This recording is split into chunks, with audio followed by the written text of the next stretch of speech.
The city was already awake long before the sun rose. The sound of buses groaning to a stop, vendors setting up their stalls, and hurried footsteps echoing against cracked sidewalks painted a picture of another restless morning. It was a place where ambition and survival clashed every single day, where people rushed forward with the kind of urgency that left no room for small kindnesses. In a place like this, everyone had their own fight, their own reason to keep moving, and strangers passed each other like shadows, never looking twice.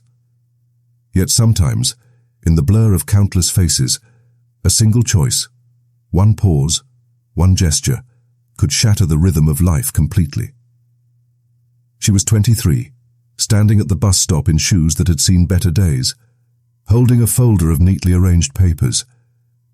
Her life felt like it was about to change. The interview she was headed to wasn't just another job.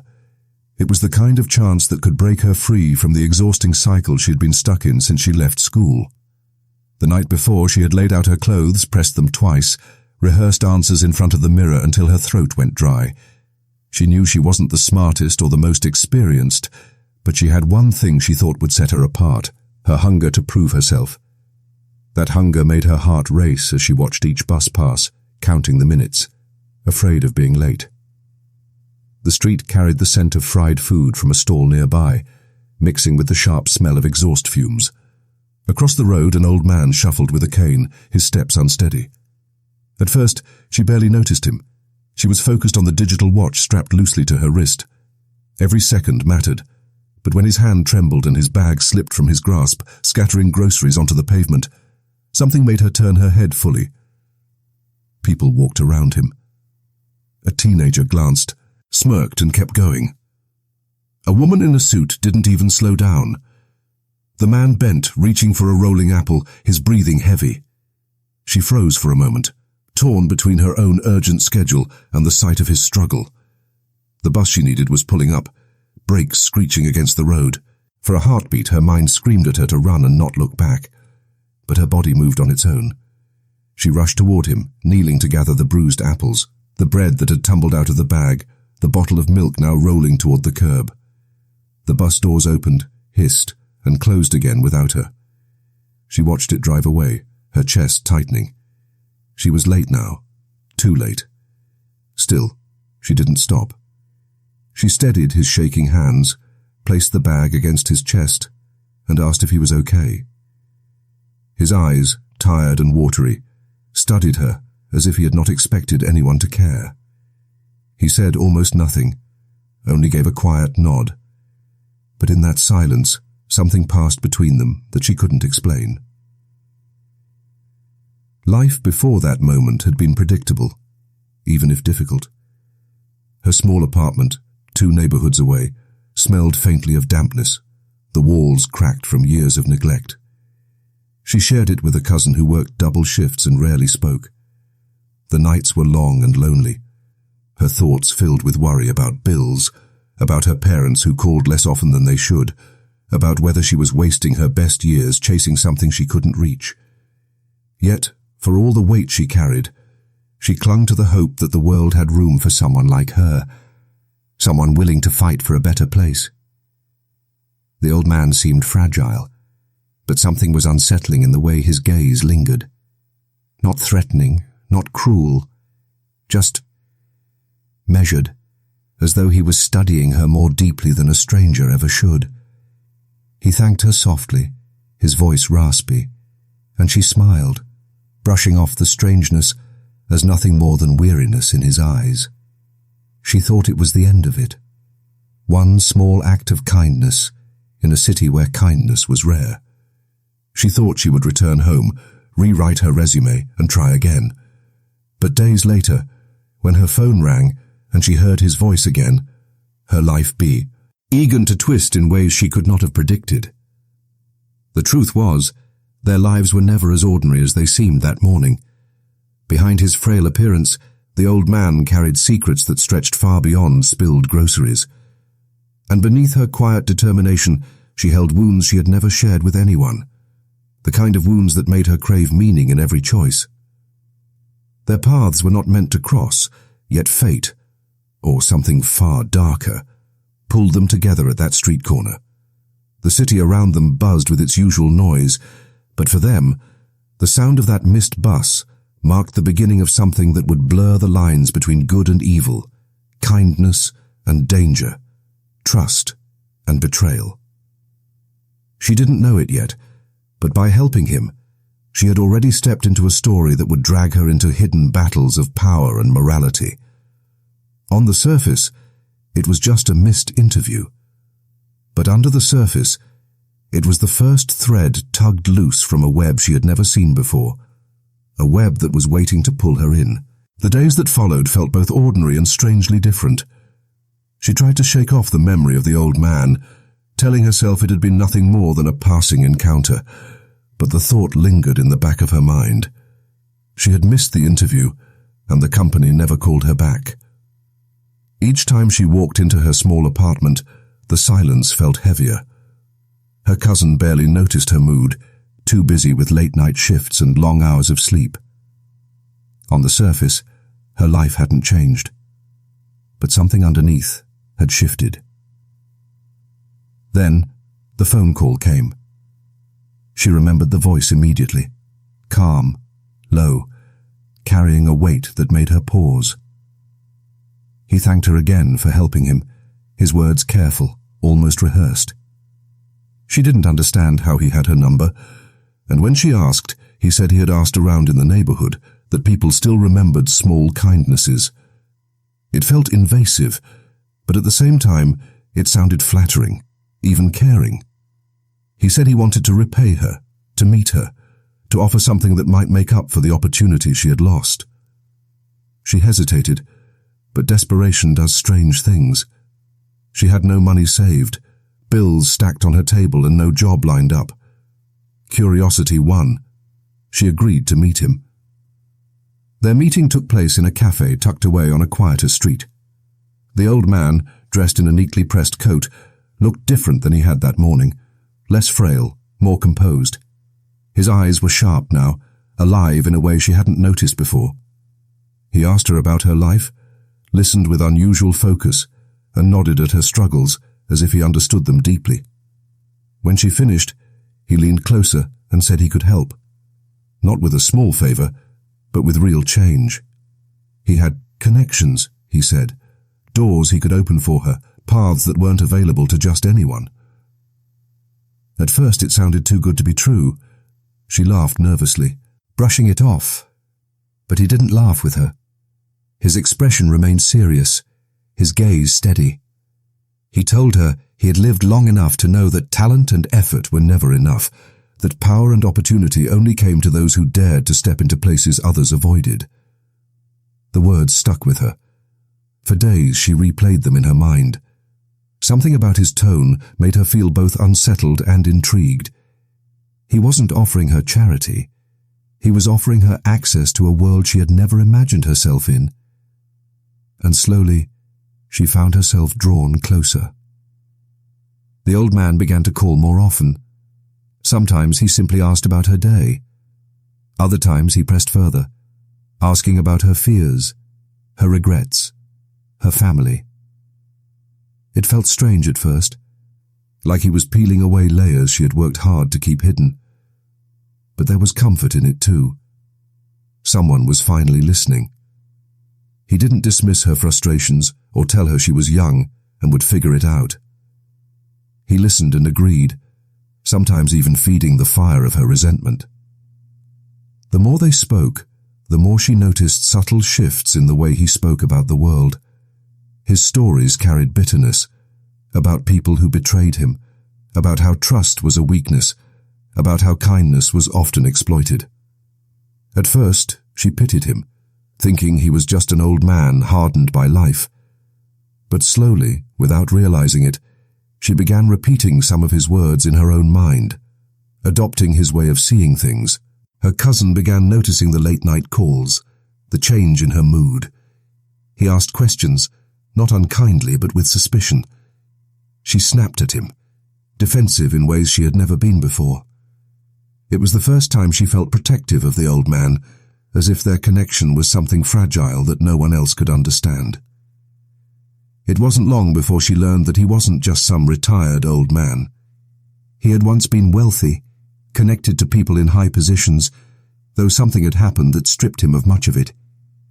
He didn't share the details right away, but he hinted at betrayals, at enemies who wanted him ruined.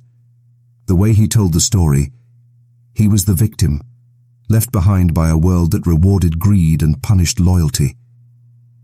Yet the more she listened, the more she noticed cracks in the story. He spoke of family who no longer spoke to him, of a business deal that went wrong, of people who owed him but never paid their debts. There was a quiet anger that seeped through every sentence, an anger that seemed to have lived in him for decades. She tried to keep some distance, but he had a way of pulling her back.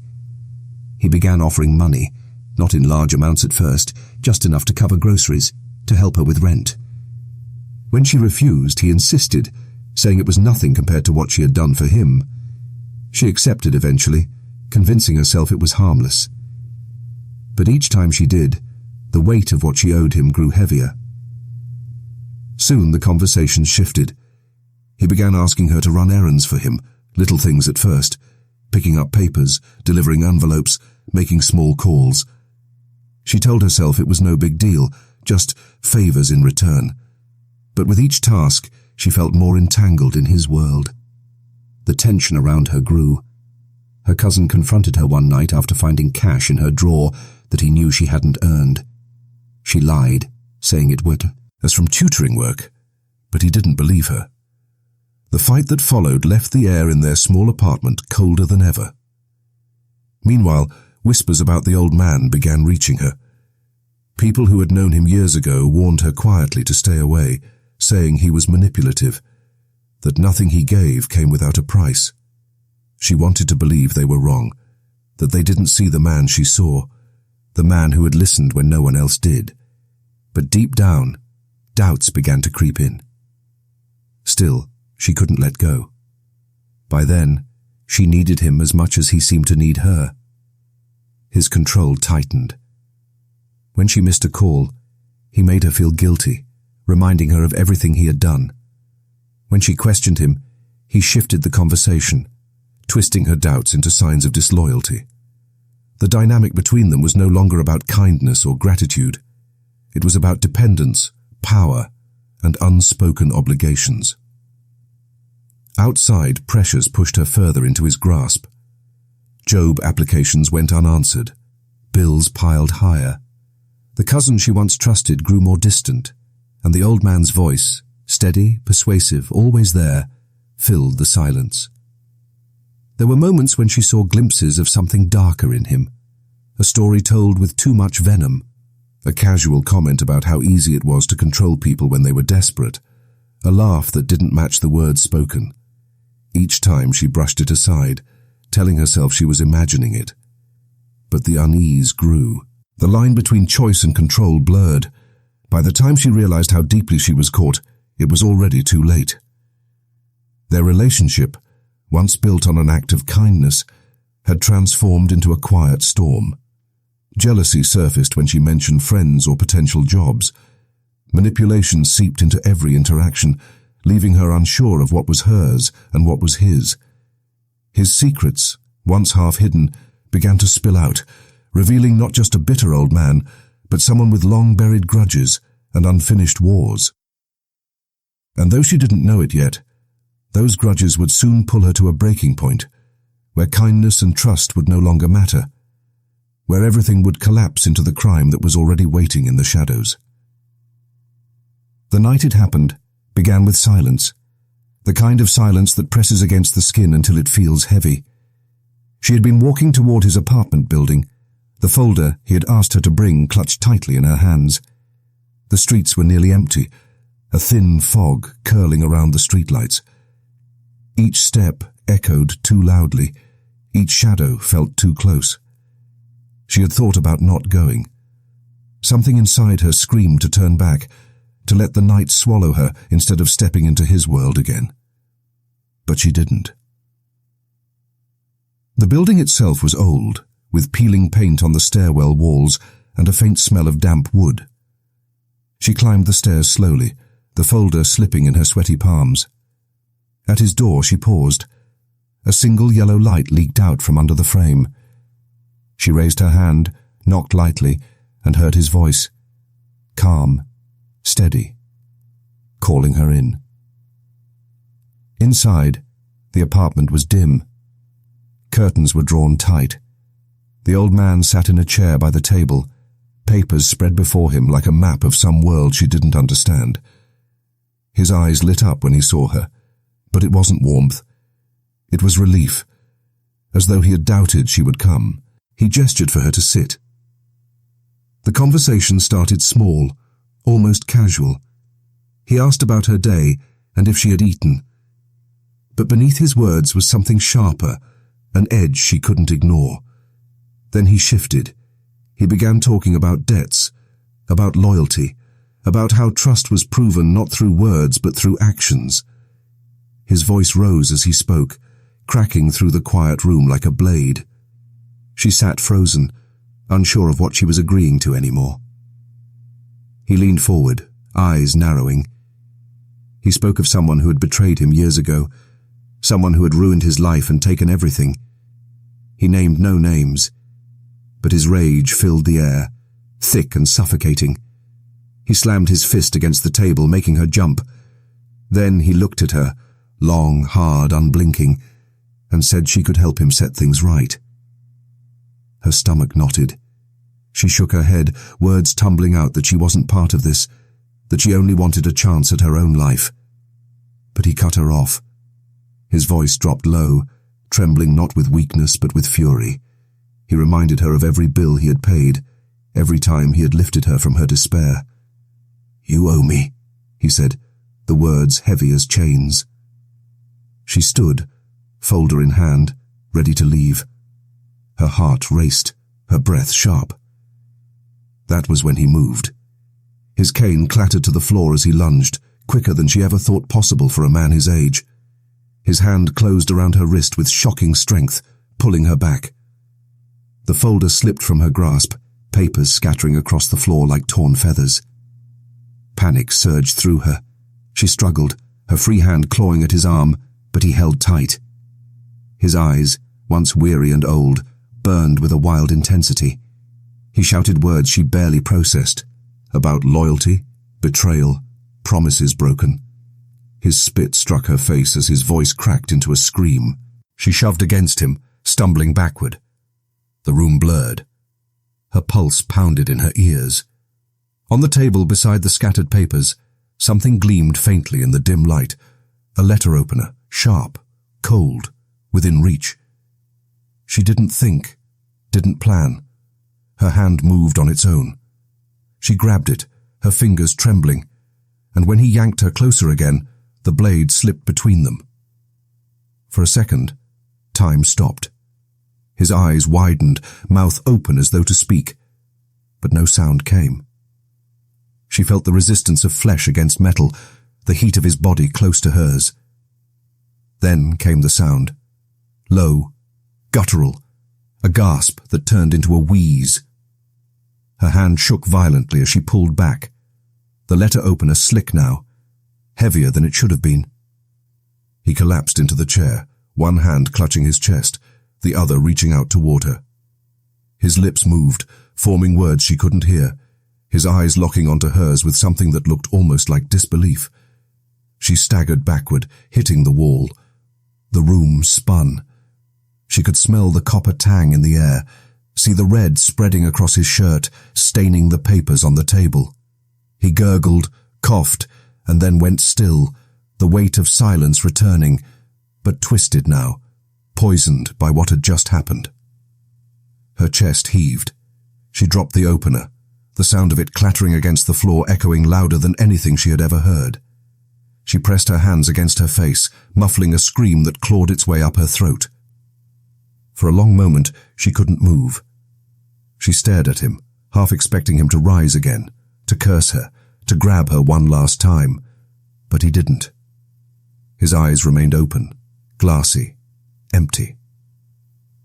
The panic hit then. Her breath came fast, ragged. She stumbled over to the scattered papers, gathering them without even knowing why.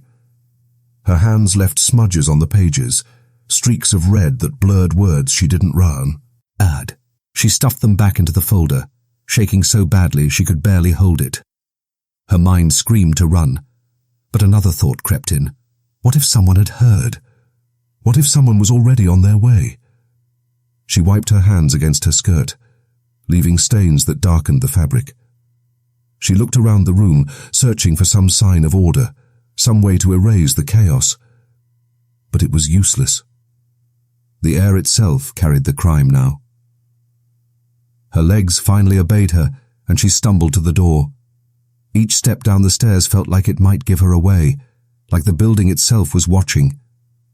Outside, the fog had thickened, wrapping the street in a suffocating shroud. She clutched the folder tight against her chest and walked quickly, her eyes darting to every shadow, convinced someone would step out and stop her. The city around her buzzed faintly in the distance, but here, in the quiet street, it felt as though the world had ended. Her hands still shook, her heart still raced. She tried to tell herself it had been an accident, that she hadn't meant for it to go that far. But the image of his eyes in that last moment, wide with shock and something unspoken, refused to leave her. She wanted to believe she had no choice, that she had acted out of fear. But somewhere inside her, a whisper reminded her of the truth. She had made the final move. She had held the blade. And now, nothing in her life could ever return to what it had been before that night. The crime itself had taken only seconds, but its shadow would stretch for years. The hours after the crime passed in fragments, as if time itself had broken into shards. She moved through them like a shadow, her body on autopilot, her mind stuck in that dim apartment with his eyes still staring at her. By the time she returned to her small room, the sky was beginning to lighten, but dawn felt different now, cruel in its brightness. She locked the door behind her, slid down the wall and sat on the floor, clutching the folder she hadn't even dared to open. Her clothes smelled of metal and fear. At first, denial became her shield. She told herself it hadn't been murder. It hadn't been planned. It was self-defense, nothing more. She repeated the words silently, as though chanting them would turn them into truth. But the silence of the room betrayed her. Every time she closed her eyes, she saw his face in that last second, the flicker of disbelief, the grasping hand that never reached her. No matter how she twisted it in her head, the image stayed. Days blurred. She avoided her cousin, locking herself in her room, claiming illness. But suspicion hung heavy in the air. He asked questions she dodged, stared at her with eyes that searched for lies. She washed her clothes in the sink, scrubbing until her hands were raw, but no amount of soap rid her of the memory of the stain. When the news broke, her heart nearly stopped. A headline in the local paper spoke of an elderly man found dead in his home.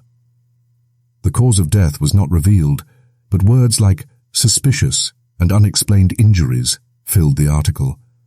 The picture that accompanied it showed the same man she had known, but different too, polished, almost noble in the way the paper described him.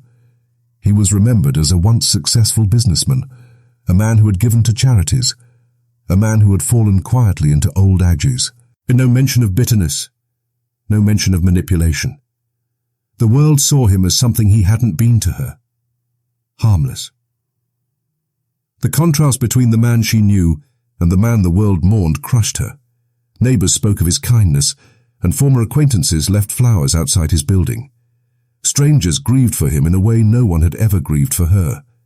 For the first time, she felt not just guilt, but a strange kind of betrayal, as though he had left her with the truth no one else would believe. The investigation grew quickly. Police visited the building, questioned neighbors, searched his apartment. Rumors swirled in the streets. Some whispered of robbery, others of revenge. But no one looked at her. Not yet. She avoided the area entirely, terrified of being recognized, but inside, she burned with paranoia. Every knock at the door sent her pulse racing. Every siren in the distance felt like a warning meant for her. Her cousin grew more concerned, more restless. He confronted her late one night, demanding to know why she had money she couldn't explain, why her hands shook at every sound, why she woke screaming some nights.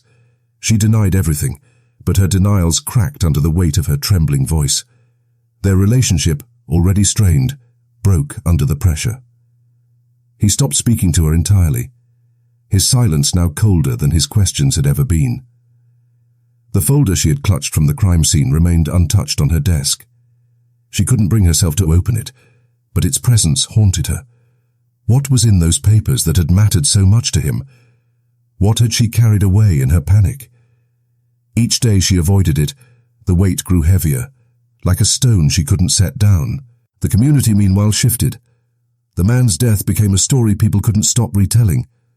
To some, he was a symbol of how the city failed its elders, leaving him vulnerable to violence. To others, he was a reminder of how cruel the world could be, how even the respected could die alone and bloody. No one saw him as she did, the manipulator, the bitter voice that had wrapped itself around her life. And because no one saw that, she carried the truth alone. Her own body began to betray her. She stopped eating, her stomach twisted with knots of fear and shame. Nights stretched endlessly, each sound outside her window pulling her to the edge of panic. When sleep came, it was filled with him, his voice, his hand, his eyes. She woke drenched in sweat, gasping as though she had been drowning. The guilt did not leave. It multiplied.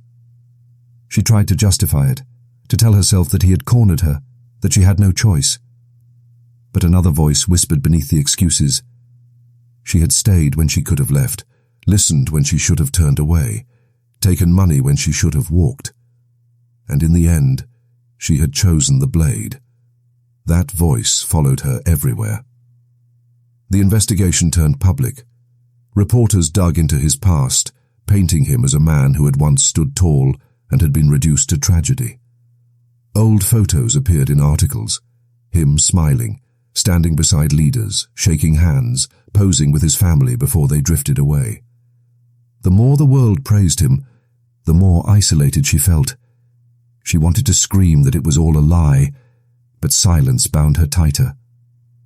Her cousin eventually left the apartment, unable to stay with someone he no longer trusted. His absence hollowed the space further, leaving her trapped in loneliness with nothing but her thoughts. She caught herself staring at the folder again and again, wondering if opening it would answer something or only make everything worse. And yet, despite the weight of guilt, part of her still feared discovery more than anything. She avoided certain streets, avoided the gaze of anyone in uniform. She burned the clothes she had worn that night, the acrid smoke curling into the air like a silent confession. She thought of leaving the city altogether, starting over where no one knew her. But every time she imagined it, she saw his face, the way his hand had reached for her in the end. The aftermath of the crime wasn't just about fear of being caught. It was about the unraveling of who she had once been. She no longer recognized herself. The young woman who had once rehearsed interview answers in the mirror had been replaced by someone who jumped at shadows and whispered apologies to no one in the dark. The ripple spread outward too. The city lost something with his death. Not just a man, but the illusion of safety, of order. Conversations on the bus, in the market, in the cramped stairwells of apartment buildings carried the weight of it. People said the world was crueler now, more dangerous. And she listened quietly, knowing she was the reason they felt that way. The crime had taken his life, but in its shadow, it had destroyed hers as well. Not with prison bars, not yet, but with chains made of guilt, paranoia, and silence. Every day she woke was another day lived under the crushing knowledge of what she had done, and the unshakable fear that sooner or later the world would see through her and strip away the fragile mask she had left. In the weeks that followed, The world around her began to shift in ways she could no longer control. At first, she clung to silence, hoping that the investigation would move past her, that the threads would never lead back to the frightened young woman who had fled into the fog. But fate has a way of unraveling what we most want to keep hidden. The folder she had carried, the one she had left untouched on her desk, became her undoing. It contained more than papers. It carried traces of that night, her fingerprints mixed with his blood. And when her cousin, driven by suspicion and fear, finally went to the police, it was enough to bring them to her door. The arrest was quiet, but heavy. She didn't fight when they placed the cuffs on her wrists. She didn't shout or cry. She simply lowered her head, her body hollow, as if part of her had known all along that this moment was inevitable. The trial that followed stripped her life bare in front of strangers. Every detail was examined. Her financial struggles, her late-night meetings with him, the money he had given, the manipulations he had whispered into her ear. She was painted both as a victim and as a killer, her story twisted and reshaped until she no longer recognized herself in it. The court wrestled with questions that had no easy answers. Had she acted in fear, cornered by a man who had ensnared her life? Or had she crossed a line she could never return from, her choices building toward a moment she could have walked away from? The arguments pulled at both sides, but in the end, the law saw what it always does: the blade, the wound, the silence afterward. She was sentenced not to life, but to years long enough to erase what youth she had left. Justice on paper had been served. The man was gone, the woman punished, yet nothing about it felt like justice. His death was a wound on the city, but his life had been farfie, rom clean. Her sentence was the law's attempt at balance, but it did nothing to account for the ways he had shaped and twisted her path. Society saw only the crime, not the layers of control, the quiet corruption of kindness into something poisonous. For her cousin, the aftermath carried its own scars. He had lost the only family he had close by, torn between guilt for turning her in and relief for no longer carrying the weight of suspicion alone. Friends drifted away, not knowing how to stand beside someone tied to a crime that had filled the city's headlines. He carried on, but the silence she had once filled in their apartment became a permanent shadow in his life. The community never truly understood the truth. To them, the old man remained a figure of tragedy, a once great man cut down in his later years. The details of his bitterness, his manipulations, the strings he had pulled behind closed doors, faded into rumor and were buried beneath memorials and quiet speeches. His reputation lived cleaner than his reality, and hers, though tangled with fear and desperation, lived darker than the truth she carried. The broader impact of the crime stretched further than just 2 lives. It raised questions no one wanted to answer out loud. How many others lived under the quiet control of those who seemed generous but demanded loyalty in return? How many debts of kindness turned into chains that bound the desperate tighter than iron bars? And how many acts of violence were born not out of hatred alone, but out of fear, manipulation, and a loss of choices? The city grieved a man they believed was good and condemned a woman they believed was selfish and violent. Yet beneath those simplified stories lay a far more complex truth, one that exposed the fragile line between victim and perpetrator, kindness and exploitation, survival and destruction. It was a story that forced people to ask uncomfortable questions about morality and power, questions that did not vanish when the trial ended. For her, prison became both punishment and reflection. Behind bars, she had time to replay every moment, every decision, every small choice that had led her to that night. The weight of regret pressed against her daily, but alongside it grew something sharper, an understanding of how easily power could disguise itself as kindness, how quickly survival could become entrapment. She was not innocent, but she was not the monster the world painted her as either. She was something in between, human, flawed, and broken by circumstances larger than herself. As the years passed, her name faded from the headlines. New stories replaced hers, new crimes filled the city's conversations. Yet those who remembered spoke of her in hushed tones, some with pity, others with disdain. And perhaps that was the truest reflection of the story. It had no heroes, no clear villains, only people caught in the mess of human weakness and power. In the end, her life had been changed forever, not by the job interview she missed, but by the stranger she chose to help. A single act of kindness had spiraled into a chain of events that showed just how fragile the boundary between good intentions and tragedy could be. The story leaves behind more than just a record of a crime. It leaves questions about how we measure justice, how we judge morality, and how easily desperation can blind us to danger. It forces us to consider the unspoken truth that people are rarely just one thing, rarely all good or all evil. The old man had been both generous and manipulative. She had been both kind and destructive. And the city that judged them both preferred the simpler version, the one that could be filed neatly into headlines and court sentences. But life is never that neat. It is messy, complicated, filled with choices that don't fit into categories of right and wrong. And in that mess lies the heart of the story. Not just about a young woman who missed her interview, not just about an old man who died in his apartment, but about the fragile, dangerous ties that bind people together and the devastating cost when those ties snap. Justice was served, at least as far as the law was concerned, but for her, for him, for everyone touched by the crime, true justice was something far more elusive, something that would always live in the space between kindness and control, freedom and fear, life and death.